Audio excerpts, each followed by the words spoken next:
Hello, my name is Drew Sheriff, and this is my Lab 2. The purpose of this lab was to model the tape using GlowScript to explain what is being observed. So we got the models right here, and on the left we have what was done in real life, and on the right we have what I coded in GlowScript. The assumptions are that there's no drag, it's a closed system, acceleration due to gravity is g, treat tape as a line, and each piece of tape has the same charge. The main fundamental principles in detail are force of gravity is equal to mg, electric force is kqq divided by r squared, and force is equal to dpdt. Alright, this is a preview of the main results, and as you see, the electric force was 5.2377 times e to the negative 3 newtons, and the gravitational force was 1.962 e to the negative 3. Okay, the system is the two pieces of tape, and the surroundings are everything else. Initial conditions are velocity 0, time is 0, both objects are still, and the force of gravity is equal to the electric force. Alright, coding details explained in a clear logical manner. So all the way on the left, we have the initial conditions and like the constants and the definition of an electric field. And then in the middle, we have some of the arrows and the forces being displayed as arrows. And on the right, we have some more arrows, and then we got the magnitudes of forces printed. So the differences between the data and model predictions are that the model is a line, and so is the data in GlowScript, which is different from the last lab where we modeled it as a particle.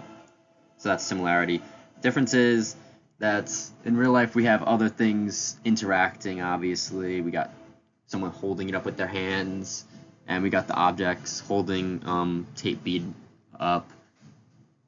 And in the data GlowScript, we just have those things isolated in the system, only interacting with each other, and we get to see all the forces.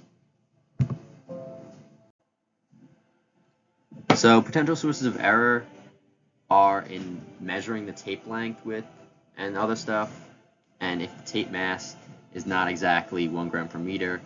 Also, just in general, things like, did I charge up the tape enough? Did it lose some of the charge? The humidity of the room or whatever was supposed to affect that too. So what if I modeled each of the tapes as a single point charge, like in the previous lab? So if I did that, I would not get a full scope of like what is going on with the forces. Like there's a lot more arrows pointing in more directions. We get a better understanding of what's actually going on. While the point charge could be helpful, it's not the full picture. Okay, so now compare the estimated value of the charge you get with your experimental data to produce a point charge. Okay, so the line charge model was actually significantly greater than the point charge model.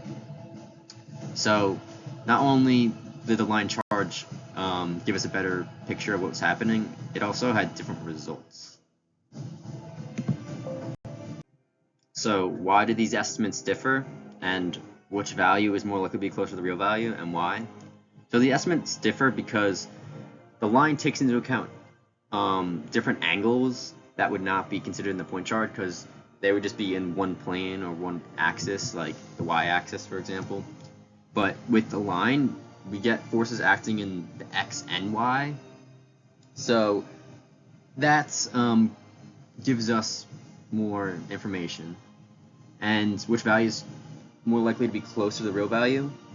The line's more closely to be the real value because it's a point particle is not going to take into account all of the charge happening. It's a good estimate, maybe not. I mean, as we see with these values, it's not very close.